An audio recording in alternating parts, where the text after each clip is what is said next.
Corona virus का आज जो रूप दिखाई दे रहा है और उससे जो लोग परेशान दिखाई दे रहे हैं, वो अब तक की ह्यूमन हिस्ट्री का और खासतौर पर भारत के इतिहास का एक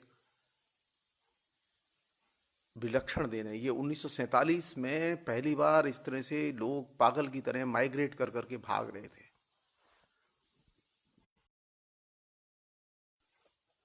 कोरोना वायरस के बारे में और खासतौर पर लॉकडाउन के बाद ये जो 21 दिन का लॉकडाउन पीएम ने घोषित किया, उसके बाद तेजी से पूरे देश में एक तरह से खासतौर पर उन लोगों के बीच में जो लोग असंगठित क्षेत्र में काम करते हैं, जो लोग घरों में, छोटे छोटे कल कारखानों में, छोटी दुकानों में काम करते हैं, उन लोगों में एक बड़ा पैनिक पैदा हुआ। और ये पैनिक क्यों पैदा हुआ, इसको आप थोड़ा सा समझें। हमारे बहुत सारे दोस्त जो बहुत ही समझदार हैं, बहुत ही सेंसिबल लोग हैं और फेसबुक पर हैं, वे लगातार इस तरह के माइग्रेशन से जो लोग भाग रहे हैं, जो लोग परेशान हैं, जो पैदल हैं, जो एक इतने उत्पीड़ित हैं और इतने डरे हुए हैं कि हम उनके डर की कल्पना ही नहीं कर सकते घर में बैठे हुए लोग। तो हमारे बहुत सारे लोग तरह तरह के आरोप प्रत्यारोप लगा रहे हैं और उनके ऊपर उंगलियां उठा रहे हैं और उनके बहाने केजरीवाल पर भी उंगलियां उठा रहे हैं। नहीं, पीएम मोदी ने जो 21 दिन के लॉकडाउन वाला जो डिक्लेरेशन किया और उसके पहले वाला जो उनका डिक्लेरेशन है, इन दोनों डिक्लेरेशंस का नीचे के स्तर पर जो लोग कल कारखाने, छोटी दुकानें और ऑफिस चलाते हैं, उनके ऊपर कोई असर नहीं हुआ। नो वर्क नो पे, काम नहीं करोगे पैसे नहीं मिलेंगे। ये चीज नीचे तक कम्युनिकेट हुई है। और कैसे कम्युनिकेट हुई है, मैं एक उदाहरण बता रहा हूं। मैं मथुरा में रहता हूं। मथुरा में एक बैंक में 2 मजदूर काम करते हैं जो गेट कीपर का काम करते हैं, चौकीदारी का काम करते हैं। उनके पास इतने पैसे नहीं है कि वो मथुरा में कहीं भी एक छोटा सा कमरा किराए पर लेकर रह सकें। वे दोनों मजदूर अलीगढ़ के आसपास के किसी गांव से डेली मोटरसाइकिल से आते हैं और चौकीदारी करते हैं। इस चौकीदारी करने के चक्कर में उन्हें रोज आना और रोज जाना पड़ता है। लेकिन लॉकडाउन के बाद में उनके लिए फिजिकली यह संभव नहीं है कि वे चौकीदारी के लिए अलीगढ़ से यहां तक आएं और चौकीदारी करें फिर लौट के अलीगढ़ जाएं। वे गांव में रहते हैं अलीगढ़ के, क्योंकि सारे इलाके में पुलिस एक्टिव है और पुलिस रोक रही है। पुलिस ये देख ही नहीं रही कि कौन एसेंशियल सर्विस में काम कर रहा है, कौन नॉन एसेंशियल सर्विस में काम कर रहा है, कौन वैसे ही घूम रहा है, कौन किसी मेडिकल ट्रीटमेंट के लिए घूम रहा है। पुलिस इस सब की तहकीकात नहीं कर रही है। अल्टीमेटली बैंक ने चौकीदारों को हटा दिया। क्यों हटा दिया? कायदे से उनकी इस बीच में नौकरी नहीं जानी चाहिए थी, क्योंकि गवर्नमेंट ने, केंद्र सरकार ने आश्वासन दिया है कि किसी की नौकरी नहीं जाएगी। लेकिन उन दोनों की नौकरी चली गई क्योंकि वो आ नहीं सकते। बजाय इसके कि यहां पर 2 अलग से चौकीदारों की व्यवस्था की जाए और उनसे कहा जाए कि आप घर पर रहिए, आपकी तनख्वाह मिलेगी, आपको हम बाद में बुला लेंगे, जैसा कि एश्योरेंस दिया गया था। लेकिन ये इस एश्योरेंस का पालन जब एक बैंक नहीं कर रही, बाकी तो छोड़ दीजिए आप। ये कहना बहुत आसान है। इससे इस चीज का अंदाजा लगाइए कि जो नीचे के लेवल पर जो कल कारखाने में काम करने वाले लोग हैं, साधारण लोग हैं, जो कि डेली वेज वर्कर हैं, जिनकी की नौकरी कभी भी जा सकती है, जब लॉकडाउन हुआ तो उनकी नौकरी पहले गई। और ये साधारण संख्या नहीं है, ये कई करोड़ में हैं ये लोग। सरकार अपने एक मिनिमम वायदे को नीचे इंप्लीमेंट कराने में असफल रही। जो जहां काम कर रहा था वहां उसके मालिक को यह आश्वासन देना था कि तुम्हें मैं पूरी तनख्वाह दूंगा, तुम घर जाके बैठो। लेकिन यह आश्वासन मालिकों ने नहीं दिया। और जो किस्सा मैंने अभी आपको मथुरा की एक बैंक का बताया, वही किस्सा अनेक जगहों घटा है। जगह जगह से लोग फोन करके तमाम किस्म की चीजें बता रहे हैं।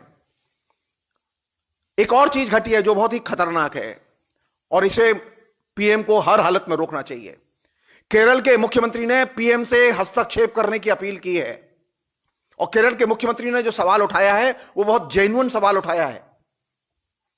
यह किसने कहा कि लॉकडाउन में इमरजेंसी सर्विसेज, माल के यातायात के लिए सर्विसेज ये बंद रहेंगी? यह किसने कहा है? अगर माल के यातायात की सर्विसेज बंद रहेंगी तो जनता खाएगी क्या?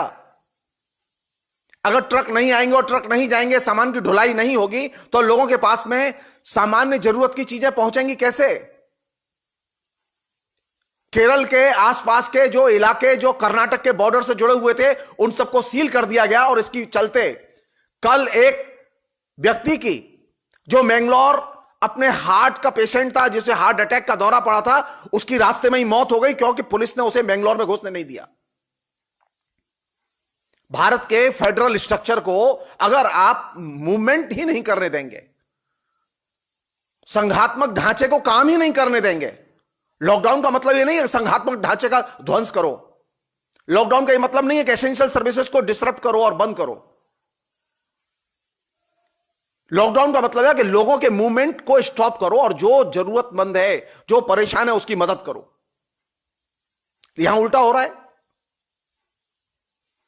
केरल के मुख्यमंत्री ने यह सवाल उठाया है और यह विजन ने जो सवाल उठाया वो सही सवाल उठाया है कि फेडरल स्ट्रक्चर की इस क्राइसिस के समय पे हर हालत में रक्षा होनी चाहिए। केरल में बड़े पैमाने पर सब्जियों की कमी महसूस की जा रही है, दवाओं की कमी महसूस की जा रही है। मरीज अटके पड़े हैं। जो मैंगलोर के आसपास केरल के इलाके में रहने वाले लोग हैं वो मैंगलोर में आके अपना इलाज कराते हैं, वे तमाम लोग रुक गए हैं।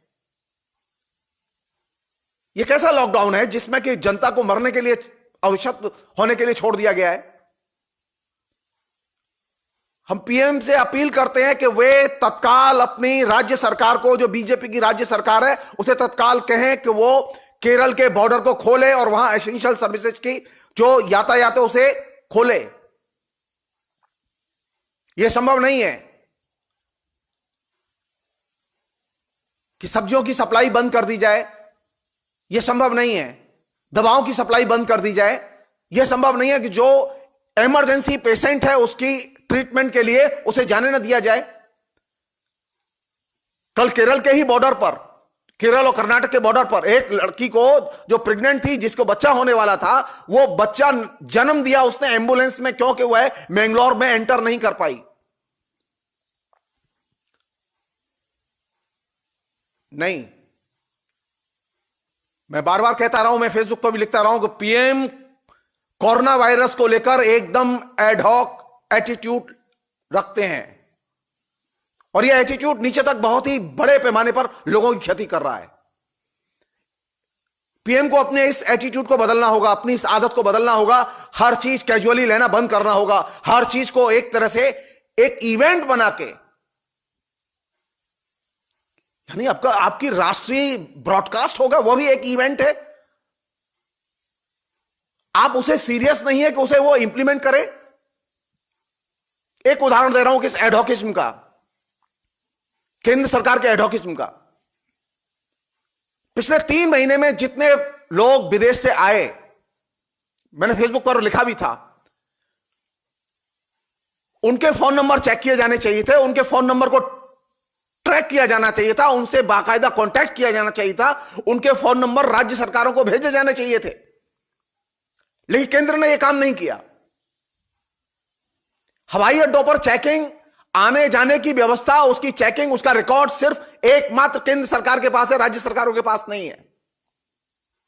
लेकिन मोदी सरकार ने यह काम नहीं किया। आज तक राज्य सरकारों को विभिन्न हवाई अड्डों पर उतरे हुए यात्रियों के फोन नंबर और एड्रेस ईमेल करके नहीं भेजे गए, जिससे कि राज्य सरकारें ट्रैक कर सके। ऊपर से जो हिंदुस्तान के बड़े अधिकारी हैं केंद्र सरकार के, उन्होंने राज्य सरकारों के सचिवों को लिखा है कि आप लोग ट्रैक कीजिए, जो लोग बाहर से आए उन्हें आप ट्रैक कीजिए। वो कैसे ट्रैक करेंगे? आपने कोई ईमेल भेजा उनके लिए? आपने कोई जानकारी भेजी उनके पास? केंद्र सरकार की यह जिम्मेदारी है कि जितने लोग बाहर से आए हैं उन सबके रिकॉर्ड्स वो खंगाले और उसके पीछे केंद्रीय एजेंसियों को लगाए। दिल्ली में और दूसरे शहरों में जिस तरह से बड़े पैमाने पर लोग पैनिक होकर अपने घरों की ओर भाग रहे हैं, यह एक स्वाभाविक चीज है, यह अस्वाभाविक नहीं है इसमें कुछ भी। जो लोग भाग रहे हैं उनके प्रति हम लोग अमानवीय ढंग से रिएक्ट करना बंद करें। हम लोग नहीं जानते कि झुग्गी झोंपड़ी में लोग किस तकलीफ में रहते हैं। 5 फुट जमीन में, 5 फुट के कमरे में, 10 फुट के कमरे में 10-10, 12-12 लोग रहते हैं। एकदम दमघोंटू वातावरण है वहां। कैसे रह पाएंगे लोग? आपने कभी ध्यान ही नहीं दिया कि झुग्गी झोंपड़ियों में कभी कोई महामारी फैलेगी तो उसका क्या असर होगा? कोरोना वायरस एक संक्रमण है और एक महामारी जैसा संक्रमण का रूप ले सकता है, इसलिए लोग डर के भाग रहे हैं। इसका एक और दूसरा खतरा है, और कभी कभी मुझे लगता है कि केंद्र सरकार इस खतरे को, जिसकी बात मैं अब करने जा रहा हूं, इस खतरे को लेकर एकदम चिंतित नहीं है। जो लोग अपने घर लौट रहे हैं उनको गांव में लोग घुसने नहीं दे रहे, उनके परिवार के लोग उनको घर में आने नहीं दे रहे, और यह चीज बहुत खतरनाक है। हम सभी लोगों से यह अपील करेंगे कि वे अपने नातेदार, रिश्तेदार और गांव के रहने वालों को गांव में वापस लौटने दें। यह हिंदुस्तान उनका है जो माइग्रेट करके चले गए थे, माइग्रेट करके जो चले गए हैं और जो अभी वापस घर लौटना चाहते हैं, वो देश के शत्रु नहीं है, वो देशद्रोही नहीं है।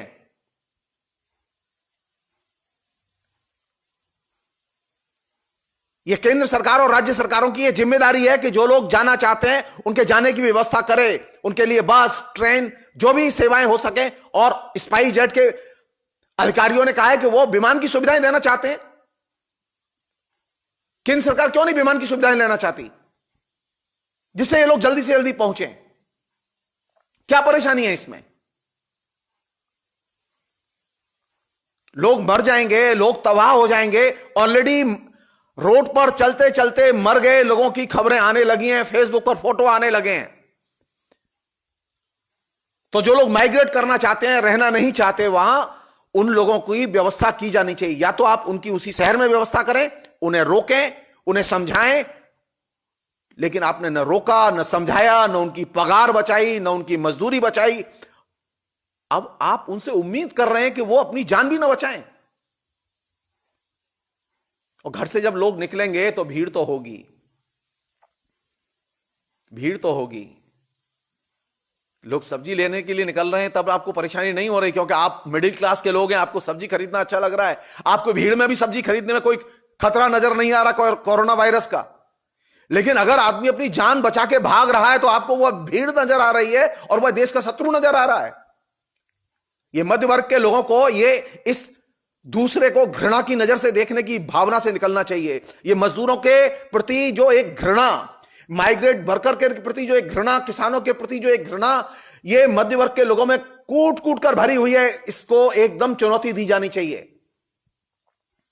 ये माइग्रेटेड वर्कर, ये औरतें, ये बच्चे,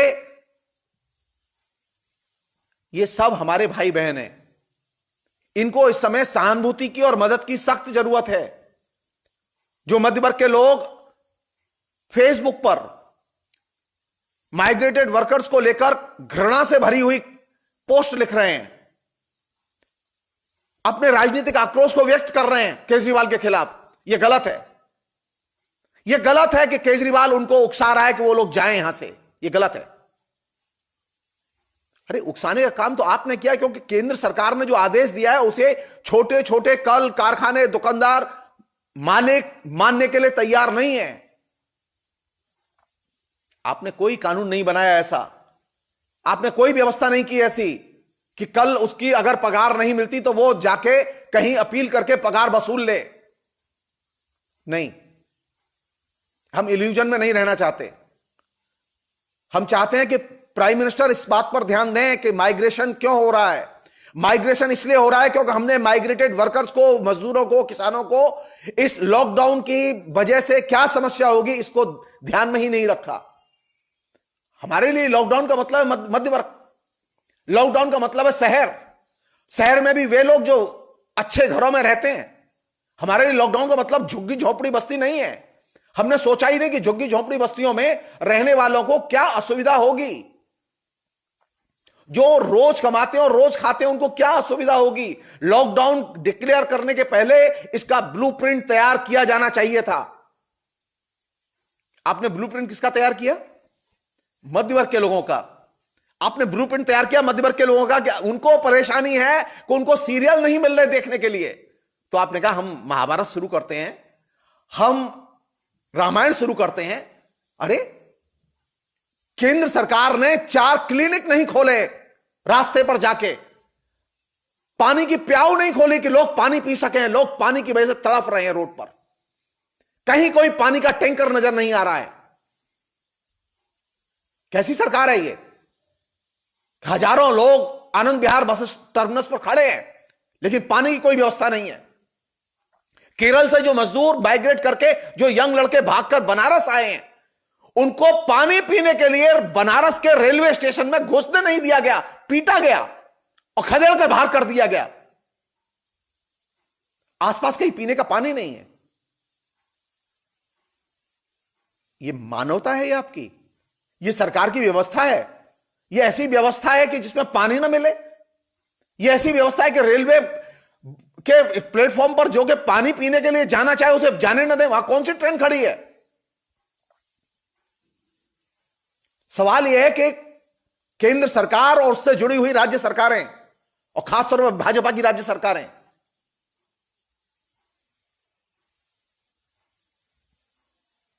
वे लगातार संवैधानिक जो दायित्व है, उस संघात्मक दायित्व है, उस दायित्व को तोड़ रही हैं। कर्नाटक की सरकार ने यह जघन्य अपराध किया है जिसकी खबर ली जानी चाहिए। उसने केरल का बॉर्डर बंद कर दिया और जरूरी चीजों की सप्लाई जो वहां से होती है केरल में, वो बंद हो गई है। दिल्ली में जो लोग और दूसरे शहरों में जो लोग अपने घरों को जाना चाहते हैं, उनके जाने की व्यवस्था केंद्र और राज्य सरकारें करें। ये किसने कहा है कि आपने लॉकडाउन कर दिया है तो आप लोगों को व्यवस्था नहीं देंगे? कमाल की चीज है, कमाल की सरकार है। एक चीज और जान लीजिए, सिर्फ इतना पता चला है इससे कि ये सबका विकास कितना हुआ है। आज स्थिति यह है कि करोड़ों लोग दर दर की ठोकरें खा रहे हैं और भाग रहे हैं, जान बचाने के लिए भाग रहे हैं और मौत के मुंह में भाग रहे हैं। वो जानते हैं कि बाहर मर जाएंगे, लेकिन उनके पास कोई ऑप्शन नहीं है। वो जानते हैं घर में भी मर जाएंगे क्योंकि उनके घर में भी जगह नहीं है। आपने कभी सोचा ही नहीं। आपने न हॉस्पिटल के बारे में सोचा, न विश्वविद्यालय के बारे में सोचा, न कॉलेज के बारे में सोचा, न आपने सड़कों के बारे में सोचा, न आपने गरीबों की बस्तियों के बारे में सोचा, न आपने दैनंदिन मजदूरी करने वाले लोगों के काम के बारे में, एक कानून को सख्ती से लागू किया जाए उसके बारे में सोचा। आप सिर्फ अपने बारे में सोचते रहे। और हम मध्य वर्ग के लोग जो सबसे ज्यादा खुदगर्ज लोग हैं, जिन्हें यह तो अच्छा लगता है कि कोई नौकरानी घर में आके काम करे, लेकिन उन्हें यह पसंद नहीं है कि नौकरानी अब जिएगी कैसे। पहली बार यह चीज दिखाई दी है कि नौकरानियों के लिए कहा जा रहा है कि वो घर में ना आए, हम अपना काम खुद कर लेंगे। ये जो अनटचेबिलिटी है, किसने कहा अनटचेबिलिटी चली गई? अछूत समस्या अभी भी हिंदुस्तान में है। ये झुग्गी झोंपड़ी बस्तियों में रहने वाले जो लोग हैं, वे हमारे अछूत भाई बहन हैं जिनको हमने अनटचेबल करके छोड़ दिया है। और आज हम सरेआम कह रहे हैं कि वे लोग हमारे घर में ना आए, और आएंगे तो वायरस आएगा। ये नई किस्म की अनटचेबिलिटी है। ये कास्ट अनटचेबिलिटी का एकदम क्लाइमैक्स है। ये पूंजीवाद कैसे एप्रोप्रिएट करता है अछूत समस्या को, ये उसका क्लासिक एग्जाम्पल है।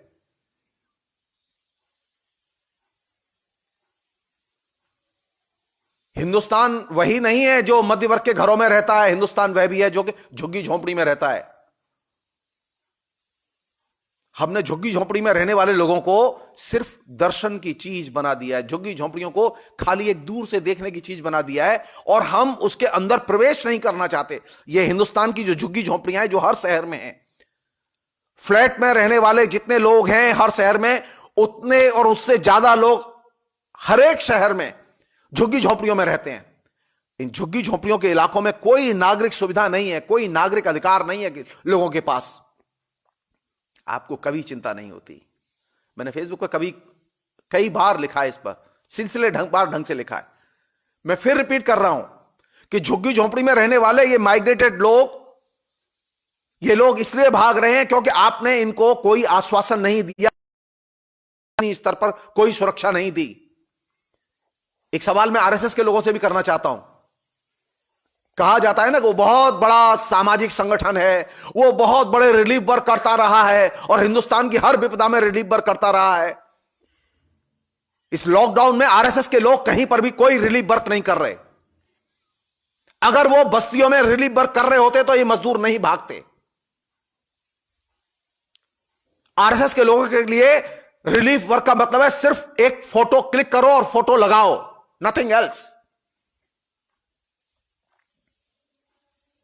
आरएसएस अगर इतना बड़ा संगठन है, बीजेपी अगर विश्व का सबसे बड़ा संगठन है, तो बीजेपी के लोग हर झुग्गी झोंपड़ी में क्यों नहीं गए कि पीएम का आदेश है आप लोग घर में रहें, हम आपकी मदद करेंगे और ये खाने का पैकेट लो। किसने रोका था उनको? क्यों नहीं गए वो लोग? क्यों नहीं दिखाई देते वो कहीं पर? आप देश में कहीं पर भी जाइए जहां सरकारें हैं वहां पर, और जहां सरकारें नहीं है बीजेपी की वहां पर आपको आरएसएस के लोग गलियों में मोहल्लों में नहीं मिलेंगे काम करते हुए, बल्कि हो यह रहा है उल्टा। आरएसएस के अच्छे खासे कार्यकर्ता रोज आए दिन लॉकडाउन को ब्रेक कर रहे हैं और घूम रहे हैं और मस्ती ले रहे हैं, और मथुरा में तो पूजा करते हुए घूम रहे हैं। आप आइए मेरे इलाके में, मैं आपको बताता हूं और दिखाता हूं कि आरएसएस के लोग कैसे जो है जय हो कर रहे हैं। ये नकली देश सेवा, ये नकली देश प्रेम, ये मीडिया में तो अच्छा लगता है। वोट को, मध्य वर्ग के लोगों के वोट को मोबिलाइज करने में भी मदद करता है, लेकिन जब संकट की घड़ी आती है, जब महामारी आती है, तो ये नकली लोग दिखाई नहीं देते, दिखाई सिर्फ असली लोग देते हैं। मैं फिर रिपीट कर रहा हूं कि मध्य वर्ग के लोगों को अपने दिमाग साफ करने की जरूरत है। मध्य वर्ग के लोगों के जेहन में जो मजदूरों, किसानों के खिलाफ जो जहर भरा हुआ है, घृणा भरी हुई है,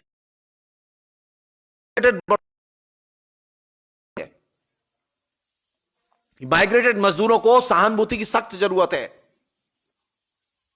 इनको सहायता की जरूरत है, इनको घर पहुंचाया जाना चाहिए, इनको गांव में प्रवेश करने देना चाहिए। ऐसा नहीं होना चाहिए कि जो लोग गांव में नहीं घुस पा रहे हैं, अपने घर नहीं घुस पा रहे हैं, जगह जगह इसकी वजह से मुठभेड़ें हो और झगड़े हो।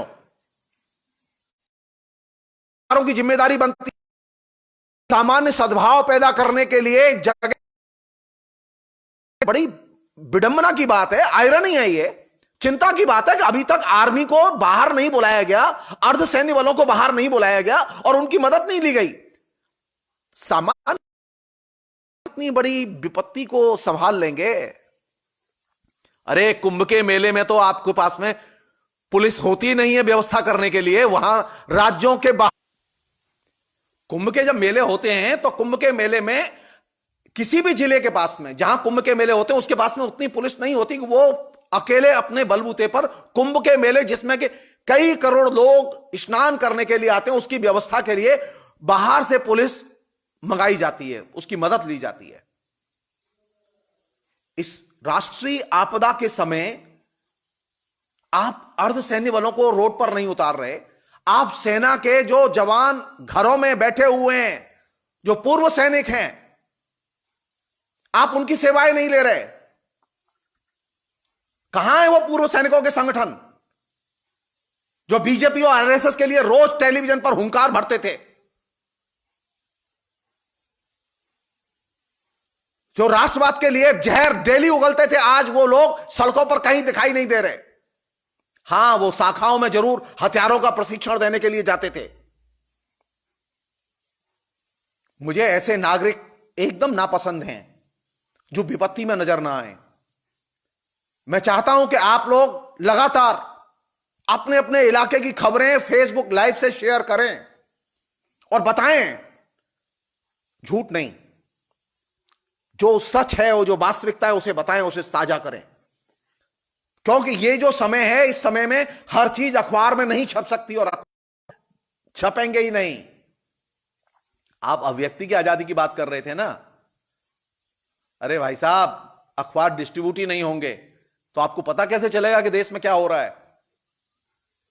लगातार दबाव है, अखबार मत बांटो क्योंकि अखबार के जरिए वायरस जाता है। नहीं भाई, इतना इतना चूतिया भी मत बनाओ सबको। खबरें नहीं होंगी, खबरें नहीं बटेंगी, लोगों के बीच में नहीं जाएंगी, लोग समझेंगे कैसे कि देश में क्या हो रहा है। महामारी का मतलब, लॉकडाउन का मतलब सूचनाओं का लॉकडाउन है। लॉकडाउन का मतलब एसेंशियल सर्विसेज और गुड्स की सप्लाई का लॉकडाउन नहीं है। लॉकडाउन का मतलब बीमार का अस्पताल में जाने से रोकना नहीं है। लॉकडाउन का मतलब यह भी नहीं है कि सरकार गहरी नींद सोए और लोग अपना इंतजाम खुद कर लें। शर्म आती है, शर्म आती है कि मंत्री अपनी फेसबुक पर पोस्ट शेयर कर रहे हैं कि वो कैसे आराम से रामायण सीरियल देख रहे हैं। शर्म आती है। यही वह चीज है, यही वह चीज है जिसने कि मध्य वर्ग के अंदर घृणा पैदा की है मजदूरों के प्रति और विपत्ति के प्रति और दुख के प्रति, त्रासदी के प्रति। जो इंडिफरेंट होने का जो एटीट्यूड हमारे अंदर पैदा हुआ है, वो इसलिए पैदा हुआ है कि हमने अपने को राजा और नायक या चुने हुए प्रतिनिधियों के एटीट्यूड से अपने को जोड़ दिया है। हम लोगों के संस्कार, हम लोगों की आदतें, हम लोगों का नजरिया वह नहीं हो सकता जो एक सांसद और मंत्री का है और प्रधानमंत्री का है। हम लोगों का नजरिया वही होगा जो हमारी आम जनता का है, हमारे आसपास के लोगों का है। हम आप आसपास के लोगों से, अपने शहर के लोगों से, अपने राज्य के लोगों से, अपने देश के लोगों से प्यार करें, उन्हें अपना माने। आपका जितना सांसद से प्रेम है और मंत्री से प्रेम है और मंत्री की फोटो से प्रेम है, आपका उतना ही माइग्रेटेड वर्कर के फोटो से भी प्रेम होना चाहिए। ये कौन सा मध्य वर्ग और कौन सा नागरिक तैयार किया है हमने जो माइग्रेटेड वर्कर को देखकर घृणा करता है? ये लोग क्या समझेंगे? 1947 में जब इधर से उधर माइग्रेट किए थे और मर गए थे, हिंदुस्तान ने तब भी करवट ली थी, लोकतंत्र को रिवाइव किया, जिंदा किया, खड़ा किया, अपने पैरों पर खड़ा किया, और आज खड़ा हुआ लोकतंत्र एकदम पसर गया है। उन्हें जो काम कर सरकार है उस एकदम असफल साबित हुई है। नेहरू से तुलना करेंगे आप अपनी? नहीं कर सकते, नहीं कर सकते। आज ये देश मिला था, उसने एक सुंदर देश बना के दिया, और तुमको एक सुंदर देश मिला था और तुमने उसे विभाजित करके रख दिया। किसने विभाजित कर दिया? माइग्रेटेड वर्कर और घर में बैठा हुआ वर्कर।